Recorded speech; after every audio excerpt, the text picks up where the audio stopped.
5ನೇ ತಾರೀಕು ನಮ್ಮ ನಾಯಕರಾದಂಥ ರಾಹುಲ್ ಗಾಂಧಿಯವರು ಬೆಂಗಳೂರಿಗೆ ಬರ್ತಾ ಇದ್ದಾರೆ.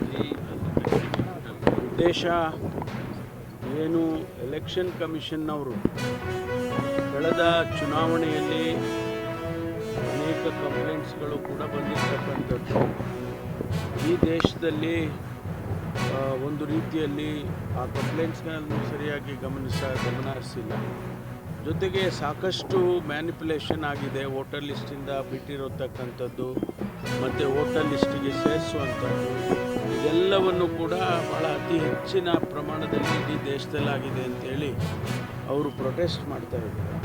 ಬೆಂಗಳೂರಿನಲ್ಲೂ ಕೂಡ, ಕರ್ನಾಟಕದಲ್ಲಿ ಅನೇಕ ಕ್ಷೇತ್ರಗಳಲ್ಲಿ ಅಂಥ ಘಟನೆಗಳು ನಡೆದಿದೆ ಅಂಥೇಳಿ ಬೆಂಗಳೂರಿನಲ್ಲೂ ಕೂಡ ಪ್ರತಿಭಟನೆ ಮಾಡಿ ಎಲೆಕ್ಷನ್ ಕಮಿಷನ್ಗೆ ಮೆಮೊರಾಂಡಮ್ ಕೊಡಬೇಕು ಅಂತೇಳಿ ಬರ್ತಾ ಇದ್ದಾರೆ. ಹಾಗಾಗಿ ನಾವು ನಮ್ಮ ಜಿಲ್ಲೆಯಿಂದನೂ ಕೂಡ ಜನ ಹೋಗಿ ಅಲ್ಲಿ ಭಾಗವಹಿಸೋದು ಪ್ರತಿಭಟನೆ ಅಂತೇಳಿ ಅದಕ್ಕೆ ಸಭೆ ಕರೆದಿದೆ. ಬಿಜೆಪಿಯವರೆಲ್ಲ ವಾಮಮಾರ್ಗದಿಂದಲೇ ಅಧಿಕಾರಕ್ಕೆ 3 ಸಲನೂ ಮೋದಿಯವರು ಬಂದಿರೋದು. ಯಾಕಂದರೆ ಹಿಂದೆ 10 ವರ್ಷಗಳಿಂದ ಹೇಳ್ಕೊಂಡು ಬರ್ತಾನೇ ಇದ್ದಾರೆ ನಮ್ಮ ಕಾಂಗ್ರೆಸ್ ಪಕ್ಷದ ಎಲ್ಲ ನಾಯಕರು.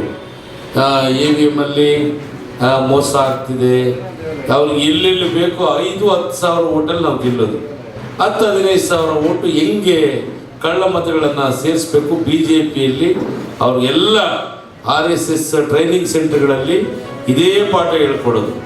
ನಾವು ಕಾಂಗ್ರೆಸ್ನವರು ಬಡವರು, ದೀನದಲಿತರು, ಅಲ್ಪಸಂಖ್ಯಾತರು ಇವರ ಅಭಿವೃದ್ಧಿ ಬಗ್ಗೆ ನಾವು ಯೋಚನೆ ಮಾಡ್ತೀವಿ. BJPಯವರು ಕಳ್ಳದಾರಿಯಲ್ಲಿ ಅಧಿಕಾರ ಹೆಂಗೆ ಹಿಡಿಯೋದು ಅಂತೇಳಿ BJPಯವ್ರಿಗೆ RSS ಮೂಲಗಳಿಂದ ಇದೊಂದು RSS ಶಿಬಿರಗಳಿದೆ ಕರ್ನಾಟಕ ರಾಜ್ಯದಲ್ಲಿ, ದೇಶಾದ್ಯಂತ ಇಟ್ಕೊಂಡಿದ್ದಾರೆ.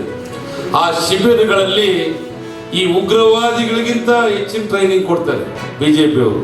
ಹಾಗಾಗಿ ನಮ್ಮ ಪರಮೇಶ್ವರ್ ಸಾಹೇಬ್ ಅಧ್ಯಕ್ಷರಾಗಿದ್ದಾಗಲಿಂದಲೂ ಇದನ್ನು ಆರೋಪ ಮಾಡ್ಕೊಂಡು ಬರ್ತಾನೇ ಇದ್ದಾರೆ.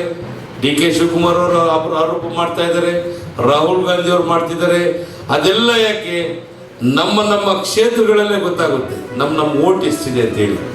ಅವರು ಕಳ್ಳರ ಜೊತೆಗೆ ಇನ್ನೂ ದೊಡ್ಡ ಕಳ್ಳರು ಸೇರ್ಕೊಂಡ್ಬಿಟ್ಟಿದ್ದಾರೆ JDSನವ್ರು. ಈಗ ಒಬ್ರಿಗಿಂತ ಒಬ್ಬರು ಅವರು ಇವರೆಲ್ಲ ಸೇರ್ಕೊಂಡು ಈಗ ನಮ್ಮ ರಾಜ್ಯನೇ ಮುಂದಿನ ದಿನಗಳಲ್ಲಿ ಹಾಳು ಮಾಡಕ್ಕೆ ಹೊರಟಿದ್ದಾರೆ. ಅಂಥವ್ರಿಗೆಲ್ಲ ಬುದ್ಧಿ ಕಲಿಸ್ಬೇಕಂದ್ರೆ ನಾವೆಲ್ಲ ಒಗ್ಗಟ್ಟಾಗಿ ರಾಹುಲ್ ಗಾಂಧಿಯವರ ಪರವಾಗಿ 5ನೇ ತಾರೀಕು ನಡೆಯೋ ಒಂದು ಪ್ರೊಟೆಸ್ಟ್ಗೆ ನಾವೆಲ್ಲ ಸಹಕಾರ ಕೊಟ್ಟು ಎಲ್ಲ ತಾಲೂಕುಗಳಿಂದ ಅವ್ರ ಶಕ್ತಿ ಮೀರಿ ಜನ ಕರ್ಕೊಂಡ್ಬಂದು ಅವ್ರಿಗೆ ಬೆಂಬಲವನ್ನು ಸೂಚಿಸ್ಬೇಕಂತೇಳಿ